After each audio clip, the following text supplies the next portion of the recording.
guys, welcome to this week's episode of TRUUU Podcast. I'm your host, Alex. And I'm your host, Drea.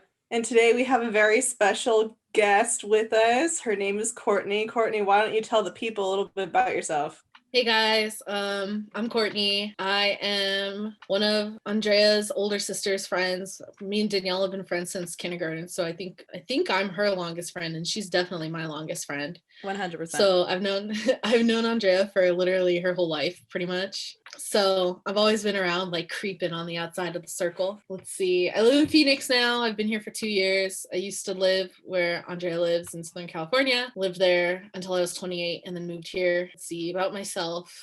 I don't know. People like me. I don't really know why. People like me. Courtney is definitely to vibe off of that point. I feel like you've always been this person that I'm whenever I'm with Courtney, there's never gonna be a dull moment. Yeah. But it's also to that same exact point, I'm just oh my God, Court, I can't hang out with you all the time because it's too much for me to handle. It's exhausting. Oh my gosh. Perfect example. On Saturday, my friend and I we went to all you can eat sushi, all you can eat sashimi in Tempe.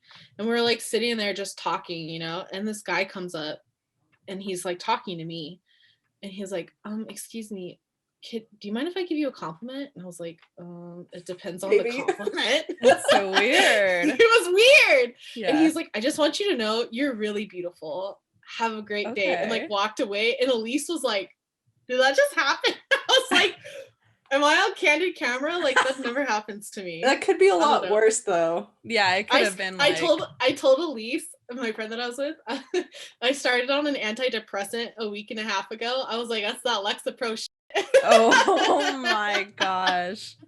Yeah, that's it's nice. It's not he gave you a weird compliment, but it's it was really nice. There was no expectation or intention there other than to pay a nice compliment. And I was but Elise said the same thing. It's never a dull moment with you. And I was yeah, it's really not. There's always weird stuff always happening. Sorry, everybody. Absolutely. But yeah, so as Courtney said, I feel we've been having a lot of my sister's friends on the podcast recently. But it's because I feel my sister has this inability to let go of friends. And so as a result from that, she's had friends since you're pointing out, since kindergarten.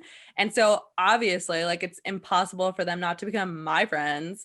So yeah, the way you introduced yourself, I'm Andrea's older sister's friend, but it's just you're my friend too, Court. But yeah, but I am Andrea's friend. That's how we know each other. Is I came in because of Danielle first, and then and then you stayed because of me. I'm not sure that come for the Danielle, stay for the Andrea. I've never, yeah, right. I don't think I've ever stated this out loud before on the podcast, but one identifier of where what time period you're from in Dre's life is how you address her. Absolutely, Alex. I'm so glad you're saying that. Well, if I say Choopy, do people know who I'm talking about? Well, yes, but that's not even my point either. So Choopy and Andrea are reserved for people that have known her really before, high school and before. Yeah, and then she became Drea. Yeah, and Drea in the beginning of college, and then the later half of college, it was Dre. There's a point in time where we're just going by Dre. It just goes short. I spend so much time around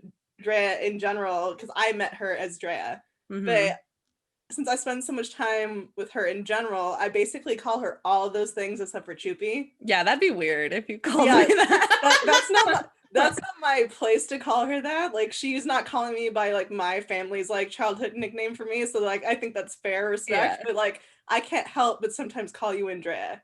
I feel that. No, I totally get that. I hang around your sister's friends so often, your parents and Wardo. I'm just kind of I can't not call you Andrea on accident. And I think even Aaron calls you Andrea.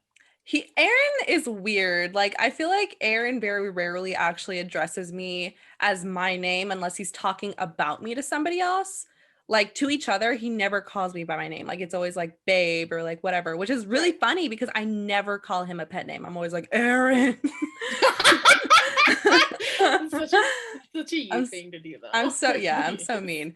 But we need to, it's funny. We always bag on Aaron on the podcast and we have yet to have him on as a guest. Hey, I'm all for it. I don't know. You can join. Bizarre. It's fine. But yeah, so for the viewers out there, if you really want to know when Dre met someone, Just listen to what they're calling her. Just listen to how they address me. Anyway, that was a good intro. Let's before we move into the actual topic of today's podcast, which it's a doozy, guys, so stay tuned. Let's do our really quick week updates. Courtney, since you're the guest on the podcast, you want to give us like how was your past week? What's going on in your life? Past week was good. I'm on the hunt for a new job. I mean, I still have a job, thankfully, but I actually am working like project work and the project's winding down. So it's easier to find a job when you have a job. They might want me to stay on doing anti-money laundering stuff, but I'm still like putting feelers out there and just seeing like what I can get. So I like right before we started recording, I got a call from HR from a job at an investment firm that I did an interview with last week, asking what my salary expectation was, and I said 70 to 75,000, which is like more than I'm making now. And she was like, "Oh, that sounds good," and I was like, "What?" You're like, I mean, 90,000. Oh, sorry, 90.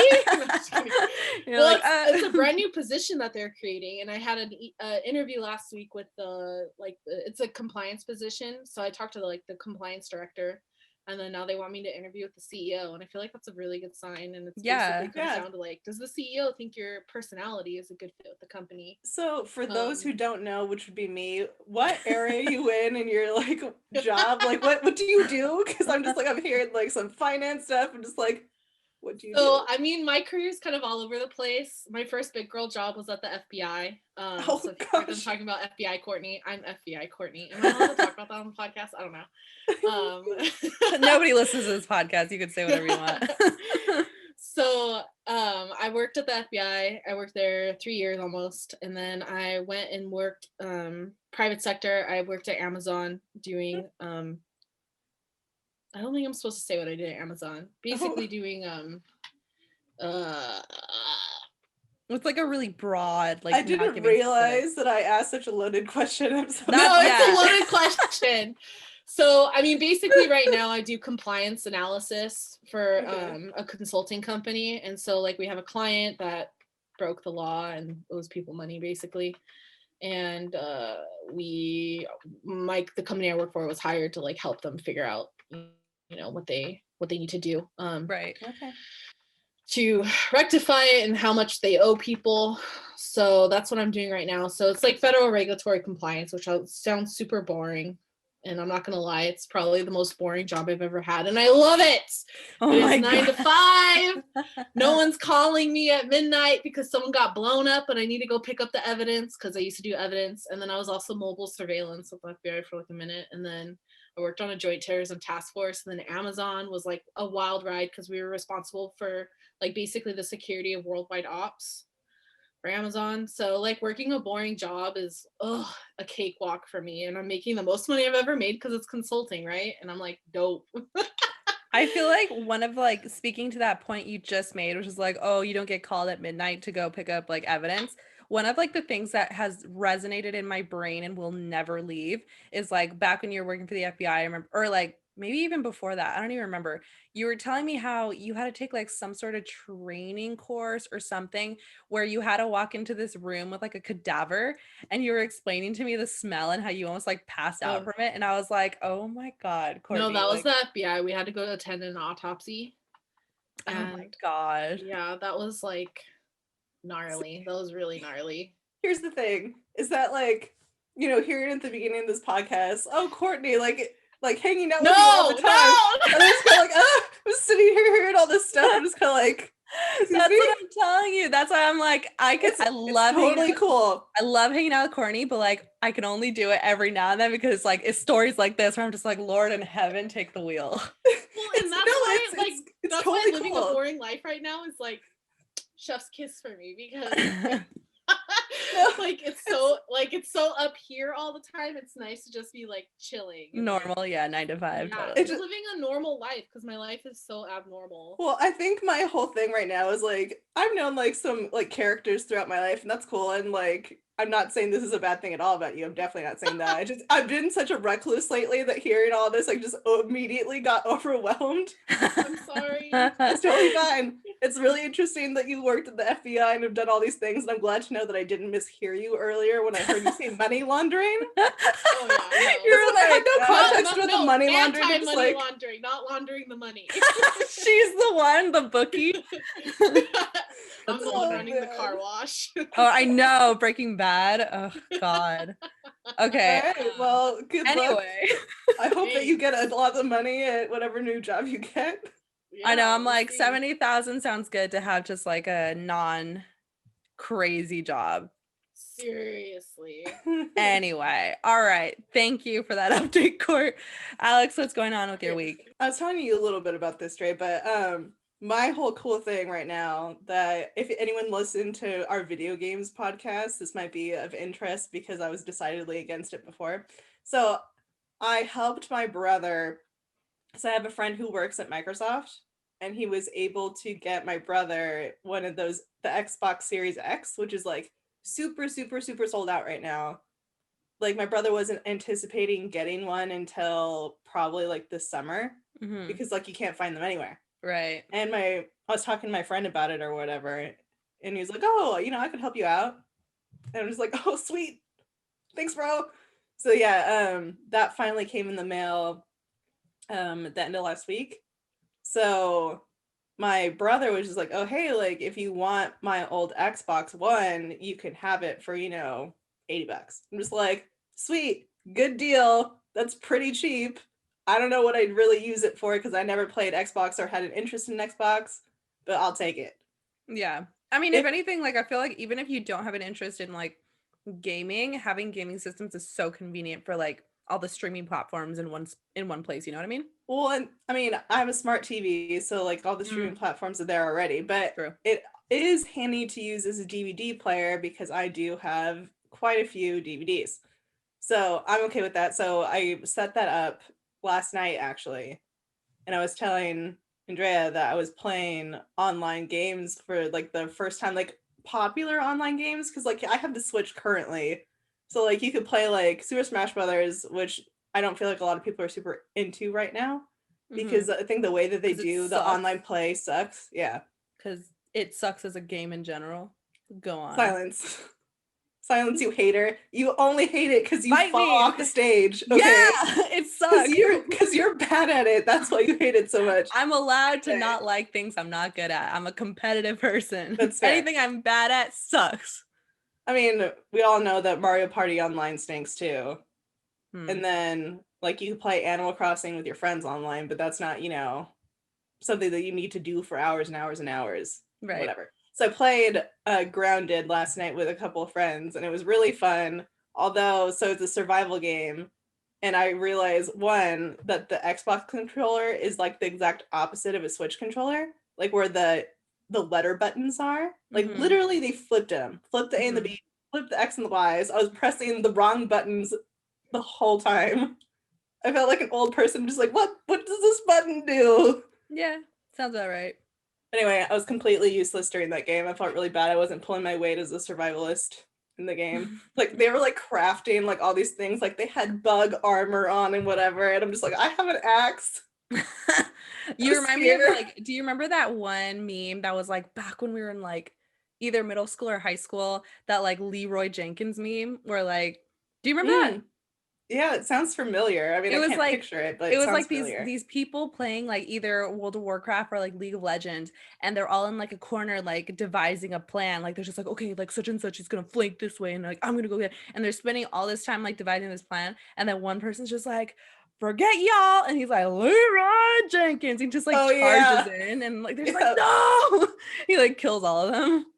Basically, I mean, that is definitely kind of what happened to me, because like, so the whole thing about this game Grounded is that like it's kind of like Honey, I Shrunk the Kids, where you're kids and you got shrunk and you're in your backyard trying to survive. So like you're fighting bugs and stuff, and like I was squaring up with a stink bug on my own, and I wasn't prepared for it. My weapons weren't strong enough, and it did its like stink attack and it KO'd me. My friend had to like run My friend had to run to me to get me to like heal me before I just died. But then I died anyway because he got hit by the stink thing too. So anyway, so there was that, and then kind of mine and Dre shared one, which I'll end this with, is that we finally watched Howl's Moving Castle. Yes, and I will take over from this point, Alex, because that is the beginning of my week update.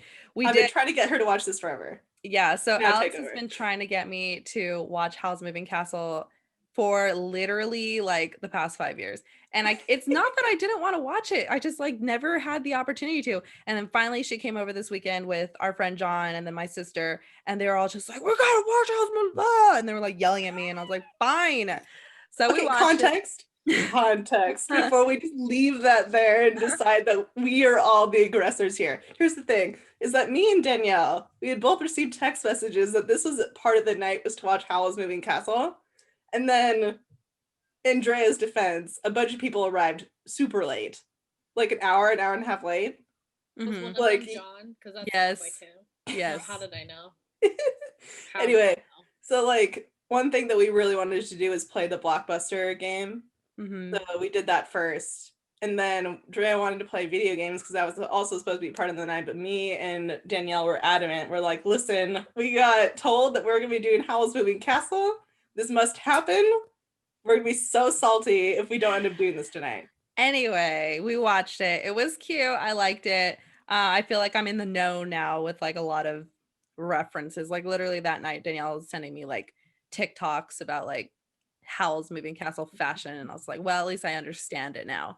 But it was cute. That was fun. I did have a disastrous Sunday where we were at my mom's house and eating lunch, and then we were about to go walk Choco, and then Aaron gets a call from his grandma, like via her Alexa, like you know how like Alexa you can make phone calls through it, like via her Alexa, and it's like all like distant, and he can't really hear, and all he hears is like, I fell.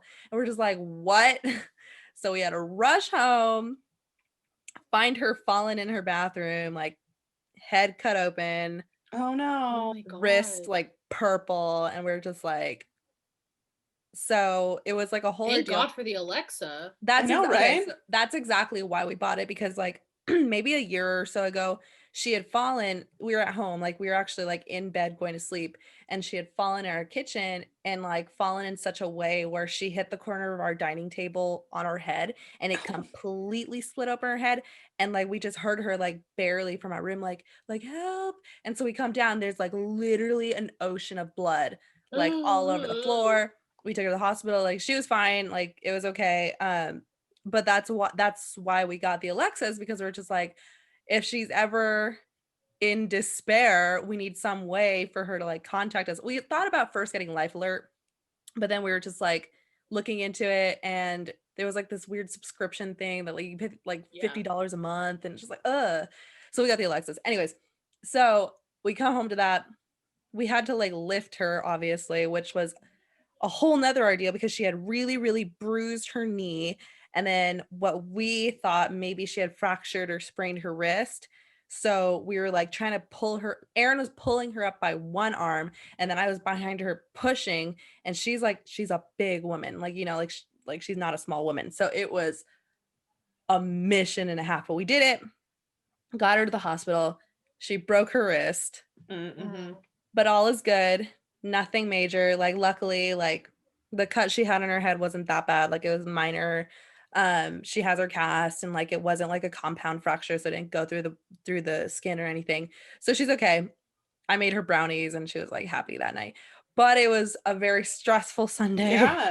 Yeah. So that was like, I had a good weekend starting off like watching Howl's Moving Castle. It ended disastrously with that whole thing on Sunday. And then today I just started school up again, which is fine. I'm like happy to do it, but I mean, who wants to be doing school? So,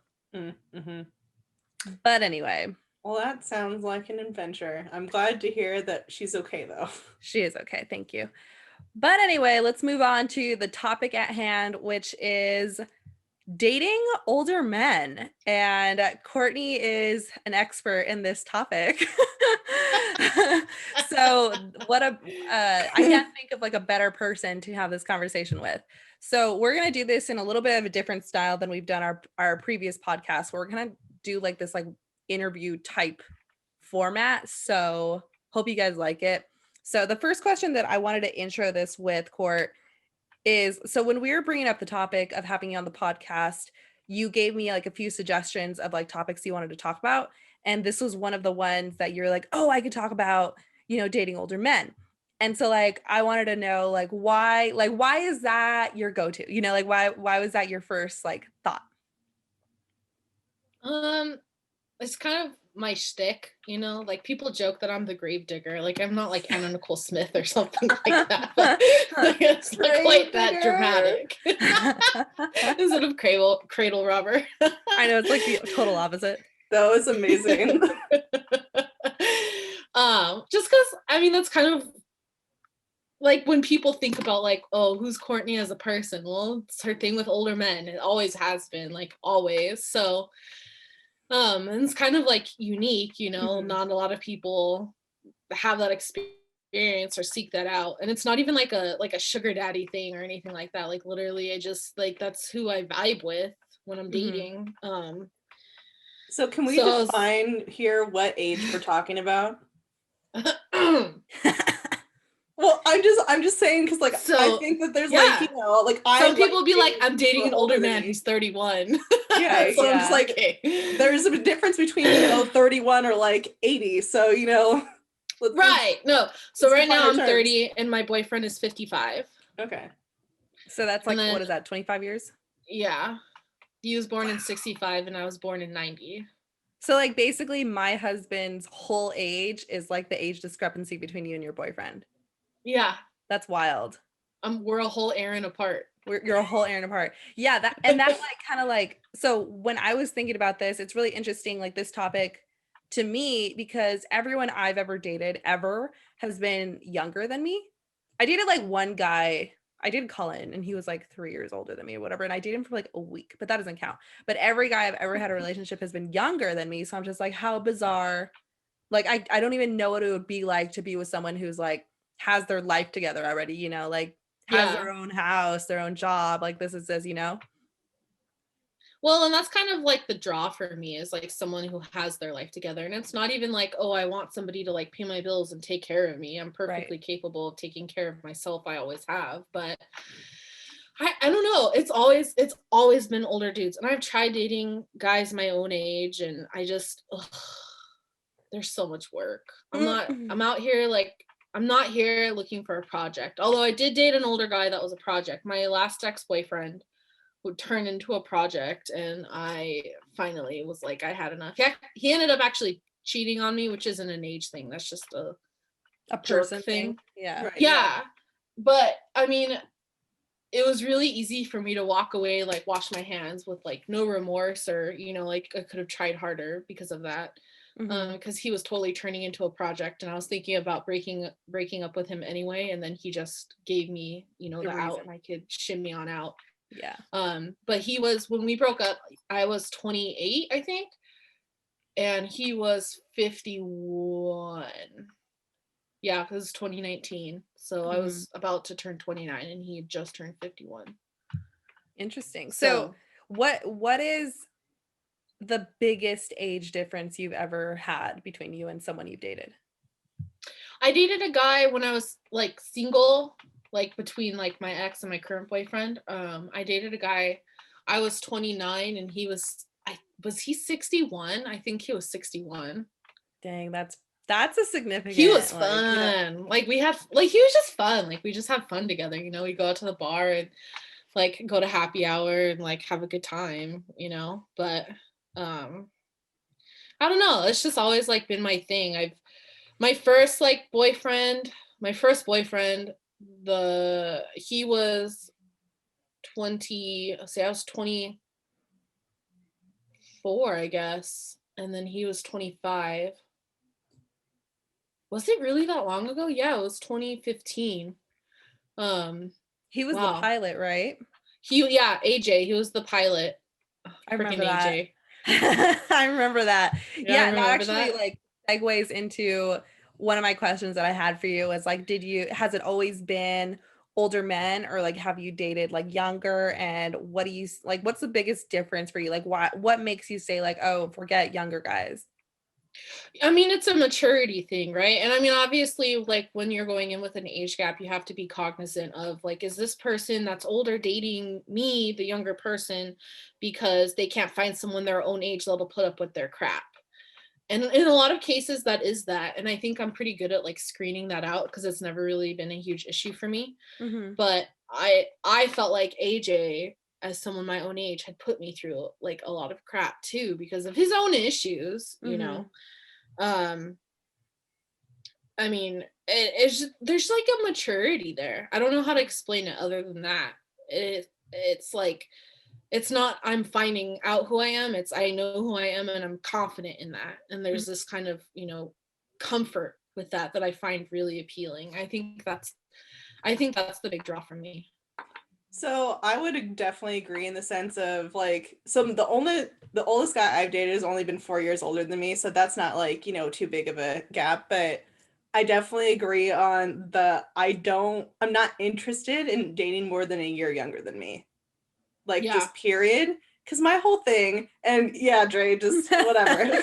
Because my whole thing is like, I already have been told that I'm on the mature side. Like I've always been told I've been on the mature side for my age anyway. So like my whole thing is just kind of like, I don't need a child. I don't. And like at this point in my life, you know, mid to late 20s, I don't really have the patience to sit through someone who's going through undergrad, like because like they're, you know, like 22 or whatever. And I'm just kind of like, that's fine if you are, but it's just not for me. Like, I'm ready to move on with my life and do more with my life. So I need someone who's at least at that level.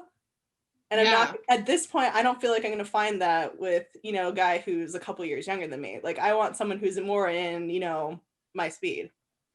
I feel like I need to make, go ahead, Courtney, you first. Oh, I was just going to say, I feel like when you're in your early 20s, especially, I feel like a year is a much larger gap than when you're in your 30s or your 40s, if that makes sense. Like, you know, year over year, if you're like us and you went to college, and like 18 to 22 is like a huge time of growth for you. And then, you know, you get out of college and you're like, do I keep going to school? Do I find a job? How do I find a job? Oh my God, I don't know what to do. And I just think year over year, you're learning so much, you're experiencing so much that it makes that age, that 1 year gap or even 4 year gap seem so much bigger than, you know, when you're a little older. So, I mean, I totally understand that.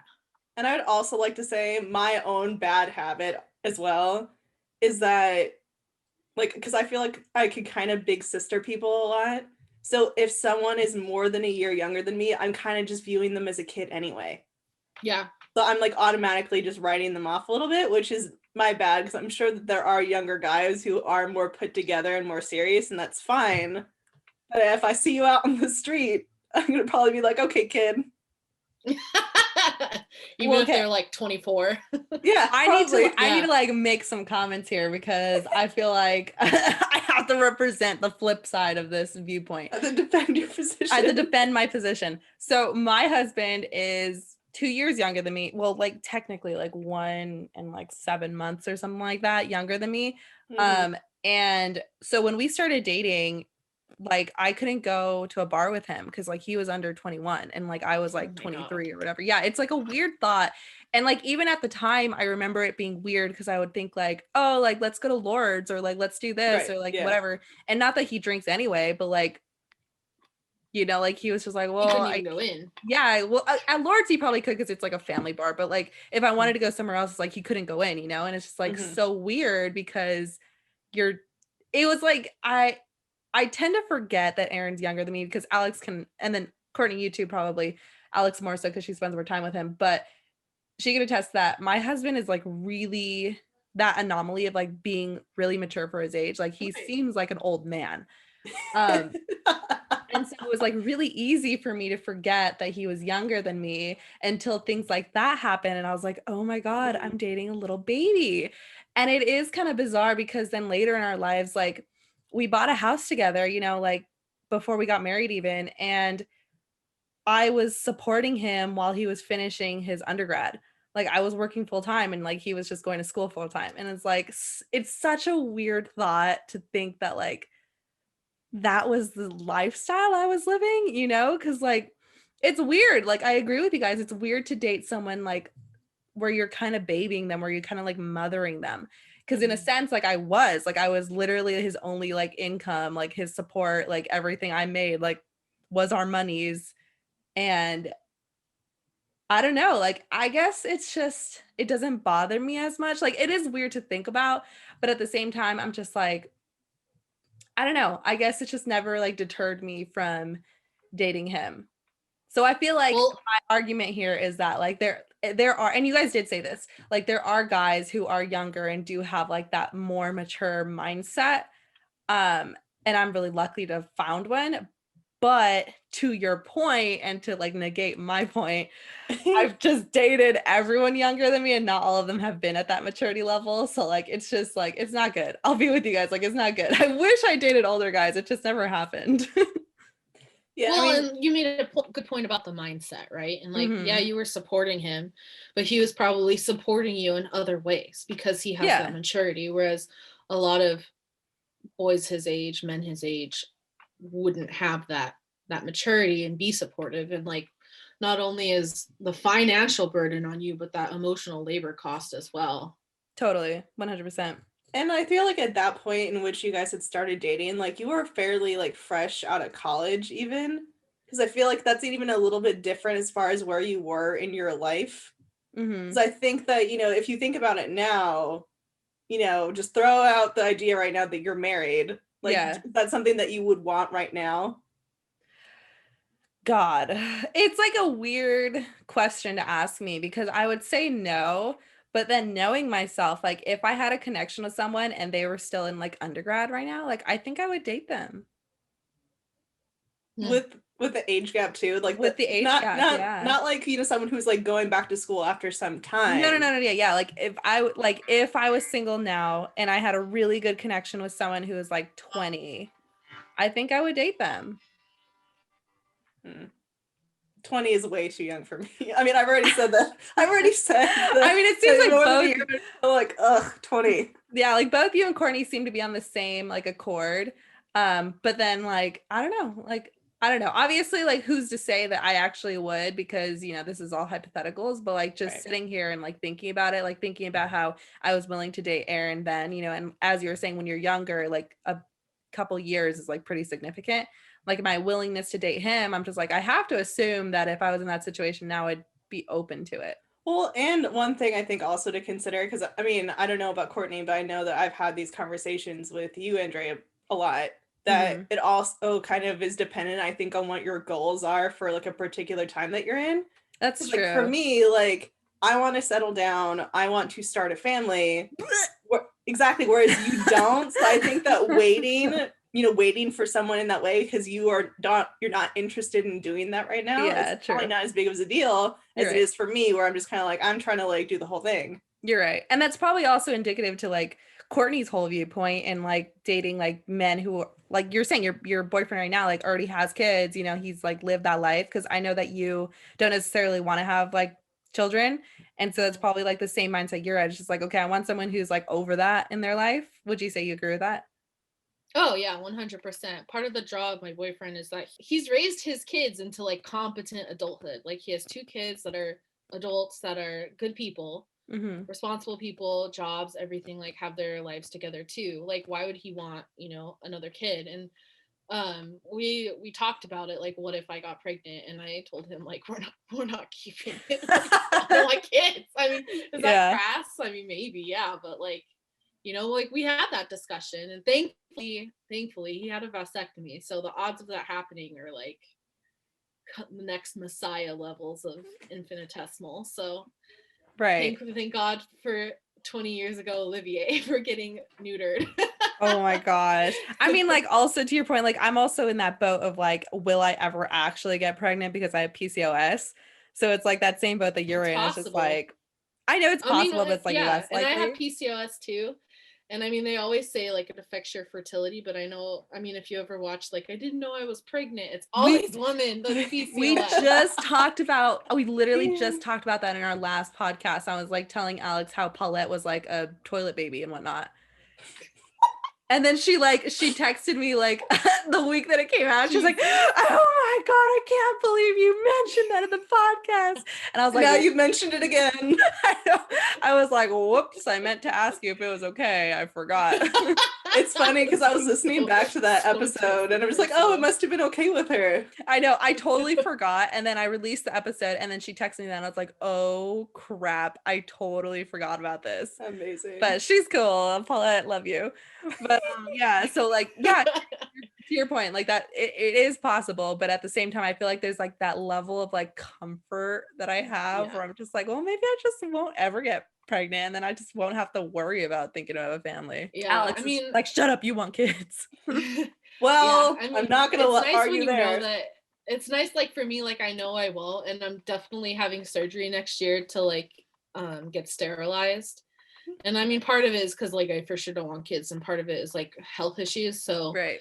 Like the finality of it is like, am I okay with it? And after having the conversation with a couple like surgeons about it, I was like, yes, I'm very okay with it. I'm actually also getting gastric bypass surgery, and that freaks me out way more than the sterilization. I'm like, they're rearranging my insides. And my boyfriend was like, well, they'll be doing that to like your fallopian tubes too, like you're having them removed. And I was like, yeah, that freaks me out way less.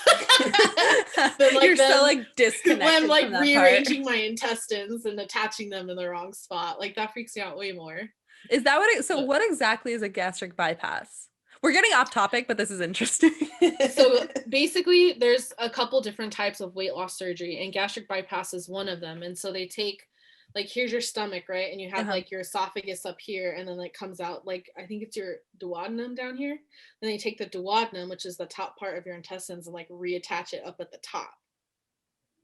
And then, yeah, so it's like bypassing most of your stomach. So you have like a very small portion of stomach compared to what you were supposed to have. Well, there's the bypass part. Yeah, and so you're just literally not able to consume as much, to eat a lot. And I mean, I've lost weight in the past, and it's really hard to like keep it off, you know. And I mean, my boyfriend, like obviously he's attracted to like bigger girls because we're together, but like he's been like, hey, like have you thought about doing the surgery? And like we've talked about it a couple times over the past like 6 months. And then I saw 2 different endocrinologists because I found out I can't take birth control anymore for the PCOS. So I'm like, how do I control this? And basically they were like, lose weight, but you're not going to be able to lose weight. And I'm like, so what do I do? And my endocrinologist at Mayo Clinic was like, you're just going to have to do gastric bypass if that's something you want to do. And I said, let's do it before I change my mind. And I don't want to think about it too much. I just need to do it. You know, so that's why it's really like I'm not, because of the PCOS and like my insulin resistance that I apparently have. I didn't know I had it.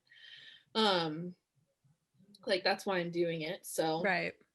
It'll be good. It's going to suck for a little bit, obviously, but yeah, I mean, in the long run, it's totally worth it. Yeah, it'll be overall like a healthier life for you, I think.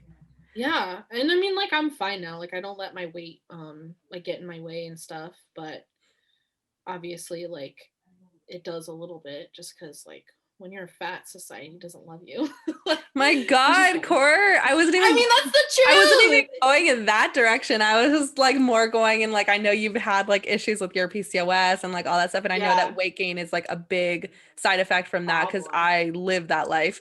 And so I was like going more in like the mental of like, oh, I don't have to worry about this anymore. But geez. But yeah, well, and that's the thing too, is I won't have to worry about it. I won't have to worry about like, is my hair gonna fall out? I have to take all these medications every day now because I can't take birth control. So I'm on like metformin and spironolactone and some other stuff to like keep the PCOS at bay. And I'm hoping with the surgery, as my symptoms lessen as I lose the weight, then I can wean myself off of those things and not have to worry about the male pattern baldness at 30 as a woman or like the chin hairs.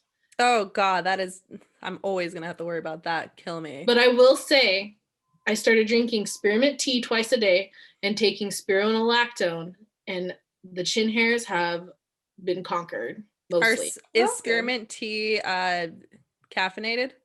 No. Ooh. Well, I can send you a link. Hey.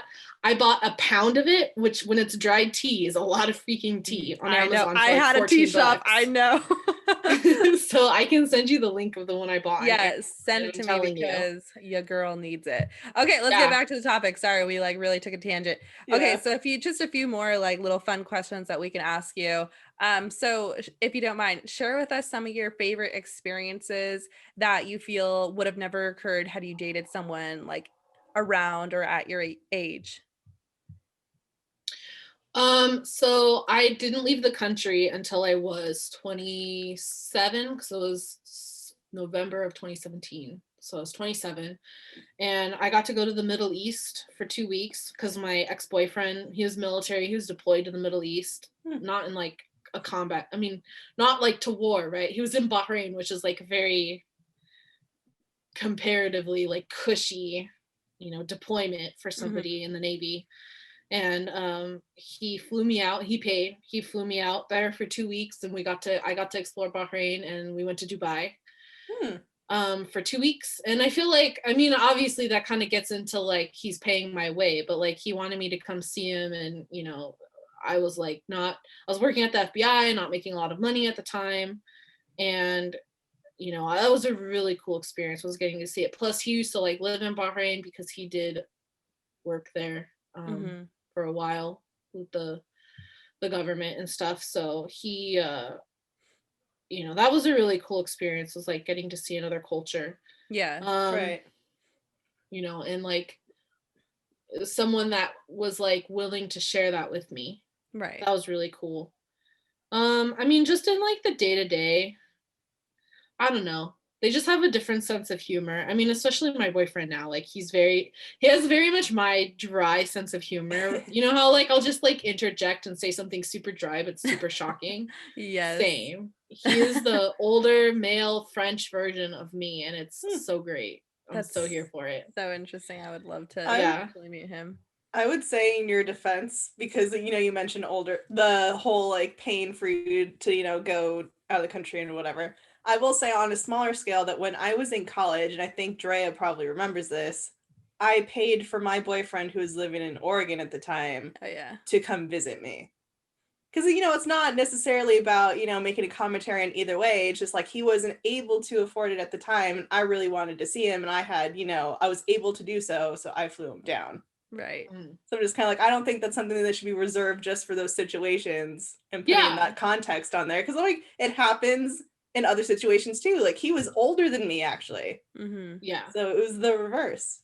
Right. No, absolutely. But I mean, it's like the scale, right? Like flying him from Oregon to California to see you versus, paying across for the world, because he's more established in his career, makes a lot more money, and on top of that was deployed and was getting hazard pay because he was in technically a combat zone. And in Bahrain, the per diem government rate is like the highest of anywhere in the world, because Bahrain is expensive because it's an island, so everything has to be shipped in like to Hawaii.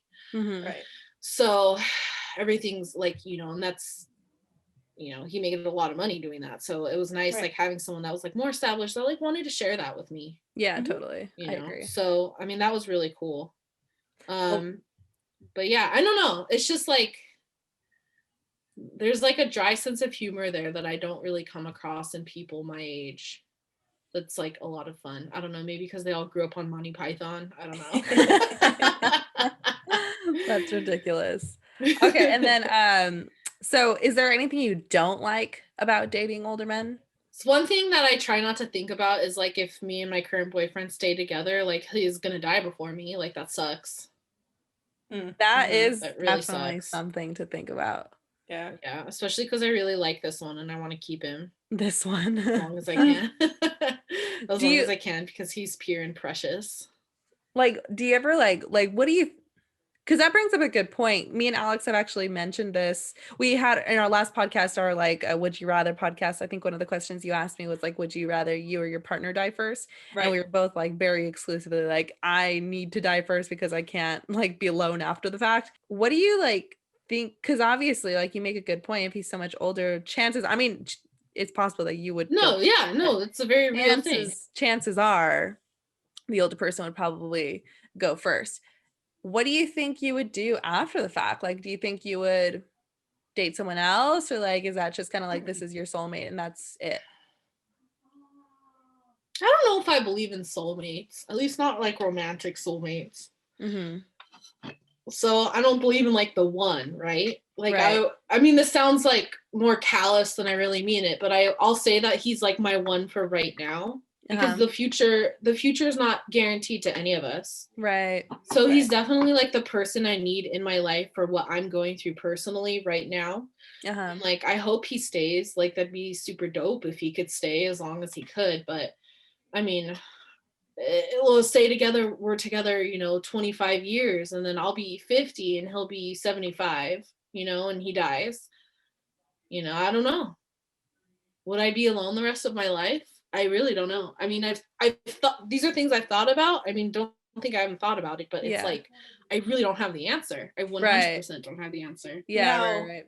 As a follow-up to that, because it's something that I'm curious about since we're talking about that subject. So, like, when you think about, I want to date this guy or whatever, because like you said, you mentioned that there was an in-between guy who was 61. Does that like factor in at all, like how old they are in the upper end, as far as like, are they going to be around? Like longevity? No. Well, no. So like between my current boyfriend and my ex-boyfriend, I was just kind of like casually dating, and like I had like a whole harem of handsome older men. It's like a God story. It's the truth. My period of ethical non-monogamy. I mean, no. I mean, I don't really think about it, I mean, back in, when I was single, just doing my thing and like casually dating people, like I dated them, but I was dating more than one guy, right? And they all knew and everything. Everyone was okay with it, whatever, for whatever reason. I don't know. Apparently I'm a catch. I don't know. But I mean, like with that guy who was 61, like it wasn't ever a factor in my mind, because I never thought of it as anything more than transient, really. Yeah, It wasn't ever like I'm trying to be permanent or serious with this guy. And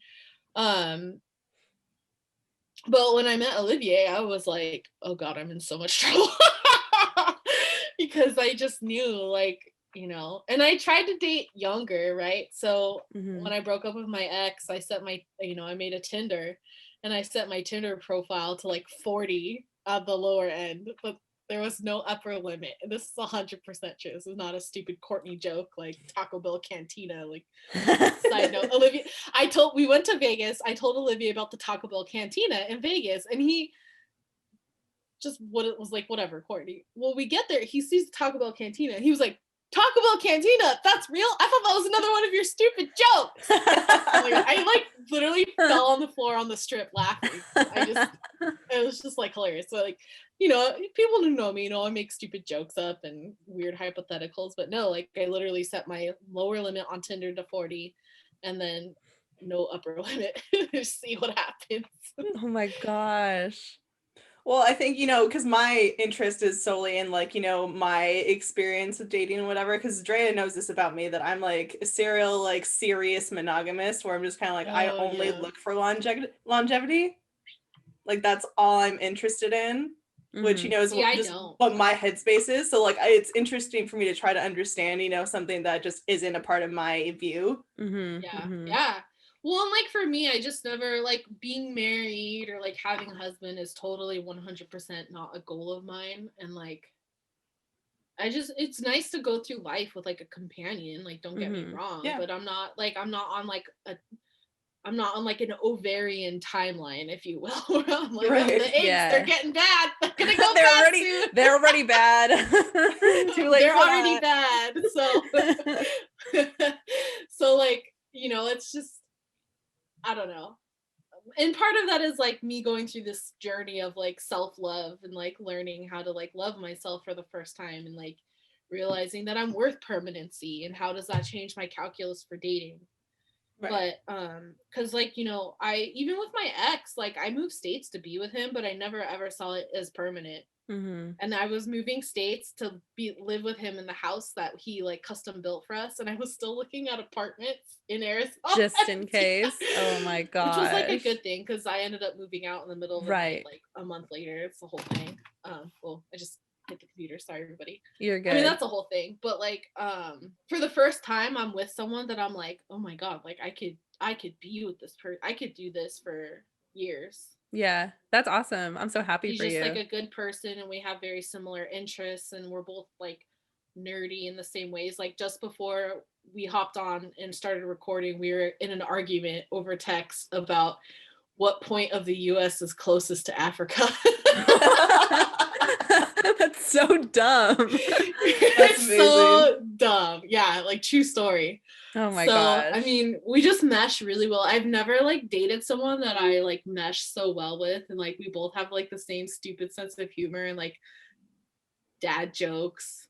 We both tell really bad dad jokes. I mean, he has a reason. He's literally a dad. Me, I don't even have a dad. So oh my god. Like, where do the dad jokes come from? Oh my gosh. Well, okay. So you had said something earlier, Court, that actually gave me a question that popped in my head for you. It's not entirely on it is on the subject, but it's a little bit deviated in a way. So we have me and Courtney and Alex actually have this kind of like ex friend kind of, who was really fixated on the fact that she didn't have a prom date. And it was something that was really interesting to me because like even now, like, you know, she's 30 and she'd still be bringing it up and having like an existential crisis over it. And when I think back, technically like you and her were prom dates, right? Like as friends. I was going to say, is this the person that was my prom date? Yes. We were, no, not prom. Was it Sadie's? I don't know.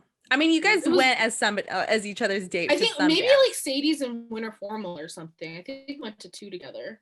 Okay. Well, my question being that like, obviously like, so you didn't have a formal date. I mean, you had your friends and you went with your friends. And I think like that in a way is more enjoyable than going with a date. But anyways, my question being like, did you feel kind of out of place? Because like, obviously at the time, like, I feel like you probably still had this like connection with older men, but when you're in high school, like that's not really a thing. And it's like evident, you know, you didn't have like someone to go to prom with, you know, like, did you feel kind of out of place? And like, how did that like work with like your like self-identity?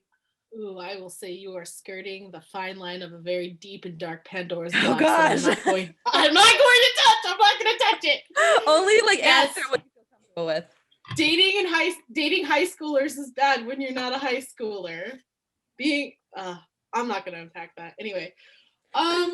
No, I always felt different about guys. I never was attracted to any of the boys I went to school with. You know, I won't say I felt like I did feel a little left out, like I can't find a date. And I mean, full disclosure, like I didn't have like my first boyfriend until 24. I just never, like, I didn't even date people like in college. Like I mean, part of it was like I worked a lot, right? I mean, I literally went to 2 colleges. I was taking like 24 units a semester and working 80 hours a week and somehow making the dean's list. I'm so lazy now. I don't know how I did that or put up with it. I really don't. But I mean, yeah, you feel like left out, like no boys want to go to prom with you or whatever. And like the only person that wants to go to prom with you, it's illegal. Okay, so like let's not unpack that. I'm just gonna drop that and then we're gonna walk away. I feel like okay, I don't want to unpack this on a public I'm not gonna unpack it. But like going to that point, like, so you had said earlier that like, you know, you had a harem of men recently before your current boyfriend, and like obviously you were stopped the other day at the restaurant with someone being like, hey, by the way, like you're beautiful, you know, like obviously you're like a piece. But was that weird? Like how did that affect like your self-esteem in high school? Okay, this sounds really like, oh, in high school? Yeah, because like in high school, obviously like those boys, I mean, like they're not the like population that you have interest in, that have interest in you necessarily. And so like obviously that has to have some sort of effect on like your self-esteem at that point. But like How does it that didn't translate? make me start feeling bad until like college. Okay. I was like out of undergrad and in grad school, I was like, okay, there's something fundamentally broken with me that I'm just like not interested in them, and they're not interested in me. Mm-hmm. You know, so I mean, it definitely like made me feel out of place, right? And like Mm-hmm. I'll never find like a partner or whatever. And I mean, I dumped AJ pretty quick, my first boyfriend. I mean, it literally lasted like a couple months because I just couldn't tolerate him. But I think on the flip side, I put up with things with my other ex-boyfriend that I shouldn't have, because I was like, I'm never gonna find anybody better, so this is fine until like maybe if someone comes along later. So I mean, in that way, yeah, it did affect my self-esteem because I was like, well, I'm an adult now, I should have a partner or whatever. And I'm embarrassed to admit that I like tolerated things that I shouldn't have from him. And I mean, like, full disclosure, like he was a military, well, he was in the military at the time, and like as a career reservist, and he also worked at the FBI, and like he had a lot of like PTSD and stuff, and that made me like the caregiver, and that was like a huge burnout factor for me. But I still put up with things from him that I like really shouldn't have, among other things other than that. And I think that it made me feel like this is as good as I can get, because no one else has like really been interested, you know? But I mean, ever since I dumped him, I don't know if it's like I just, you know, fake it till you make it. You act more confident until people think you're confident. Like I had guys in the harem. I had to be like, no, you can't catch feelings from me. That's not what this is about. Like, don't come at me like that, because I'll ghost you. I will block your number. And I mean, I literally had to like tell guys like, no, I'm like not interested in more than like very, very casual. Like, I'm just not. And I think that was good for me in a way. Like, I mean, this sounds bad, right? Because it's like we're told we're not supposed to get our self-esteem from like men or like other people or people we date. That's men if you're a straight woman like me. But it made me feel like a little bit more normal, I guess, even though it was like probably still abnormal, because like who has a harem of older men? Only Courtney. But like I will say like my confidence did get a little better, because I felt, okay, I am desirable, you know. I am capable of like having some sort of a relationship with a man, even if it's like casual, you know. Right. And then I like had cut some guys loose from the harem for whatever reason, and then I was trying to add to the harem, and that's when I met my boyfriend. And like we started texting, right? And he was like, so he had his Tinder name as something more Americanized versus his French name. And he gave me his phone number, and he texted me, by the way, my name isn't Oliver, it's Olivier. Like, people and you're always like, miss the I. Catfisher.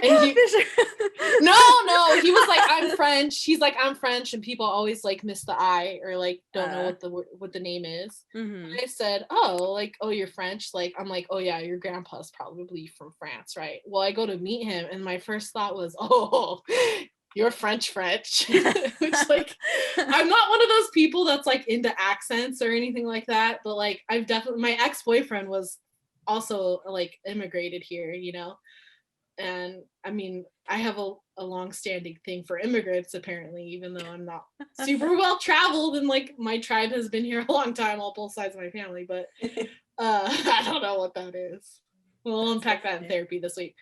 I mean, I went into this like confident. I mean, I'm still confident, right? But now it's like a different type of confidence, because it's like, not only can I like attract men, but I can like keep them. And I found a really good one, and I'm like, and I often feel like, I mean, even this weekend we were just sitting on the couch watching TV, and I like snuck a sideways glance at him, and I was like, God, I'm just so lucky.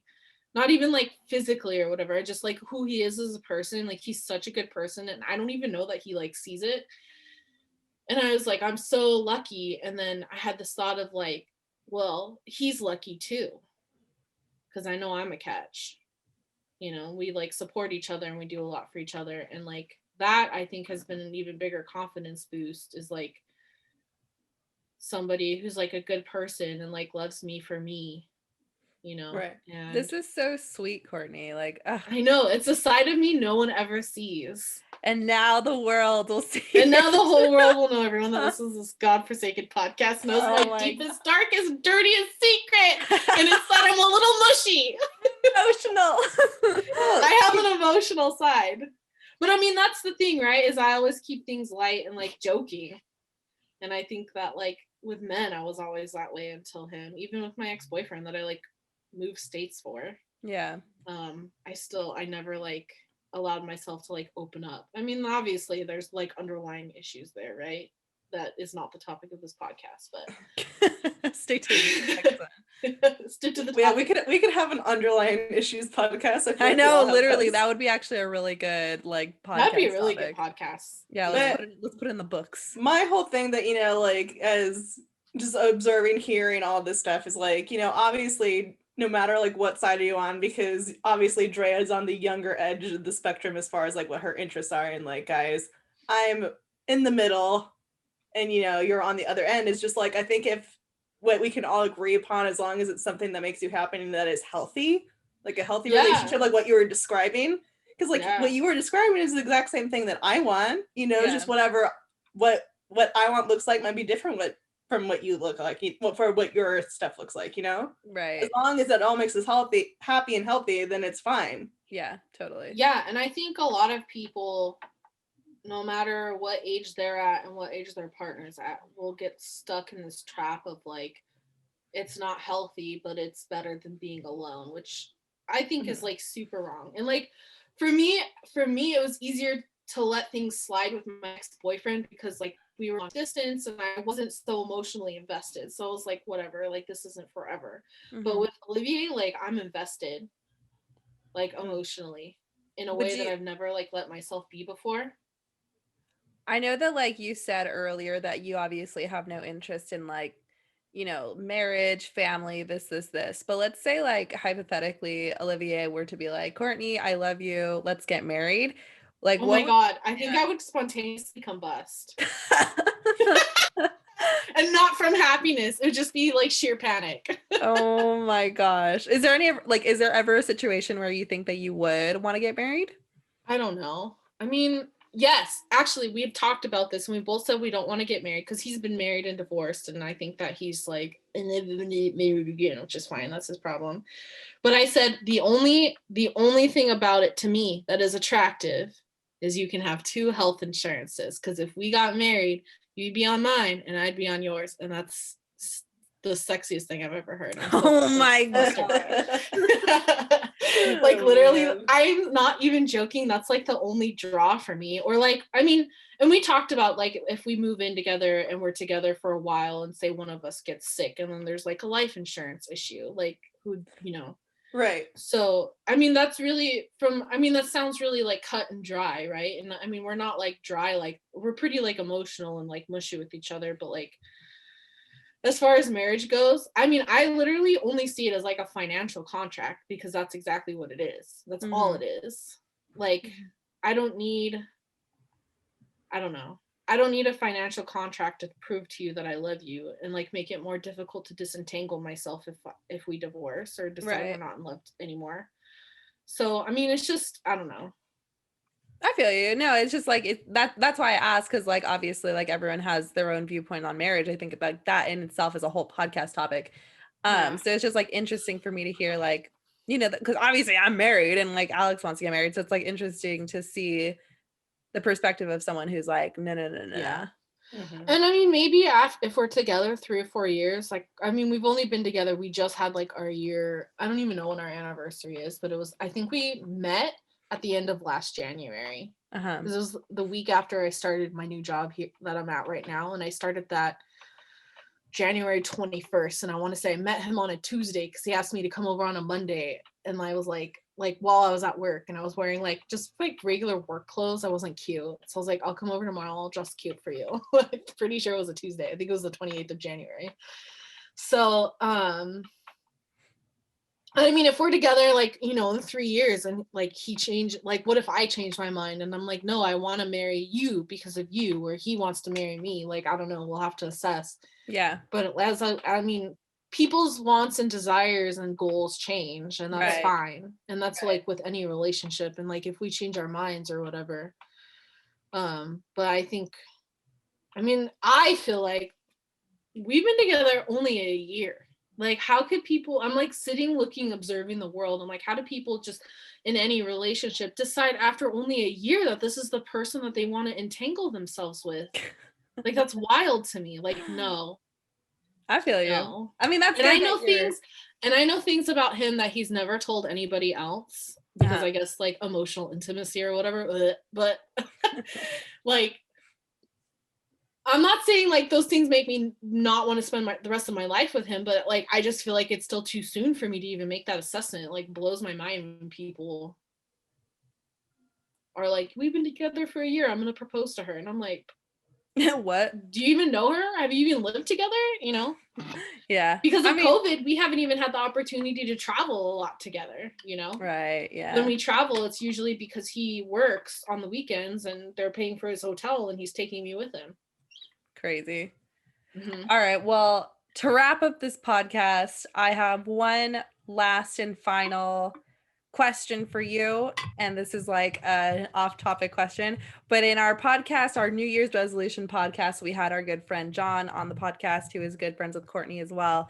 And when we were talking off mic, I had told him, I don't know how the topic came up, but I was telling him how if I was ever on the show Who Wants to Be a Millionaire, and I got to bring like the one smartest person, you know, because you know that's that's the format now where you get to bring like the smartest person you know, and they're like your lifeline. And I told him that like I would have to debate between bringing him or you, and he was like, "Heck no, you would bring me, not Courtney." So here's your last chance to make your stance on why you should be my person. God. John knows a lot about a lot, but I know a lot about a lot more. Like he's very good at like history, right? But I speak more languages than him. Does he have a master's degree? He's getting his master's degree, and I have a master's degree. And I mean, I've like worked more jobs and stuff, you know, and like more industries. I mean, I just think I've been like, John's really smart, and I think if I was on that show, I'd probably bring John. But I think that I just had more exposure to a wider breadth of like life experiences and like industries and education than John, who's like, you know, starting something new but like still kind of in the same like education arena. Yeah. I would say that although I just met you today, that I would bring you on over John just based off of your employment history alone. And it's like, sorry, John, sorry about it. Courtney's coming up. Courtney's in. You heard it here first, John. You're out as my lifeline. Courtney's in. So sorry, John. Anyways, thank you so much, Courtney, for being on the podcast today. It's been a pleasure. I love seeing you and I miss you, and hopefully COVID ends soon so we can see each other again in person. But that is all we have this week, guys. Thank you for tuning in, and we'll see you next week. Peace. Thanks, guys.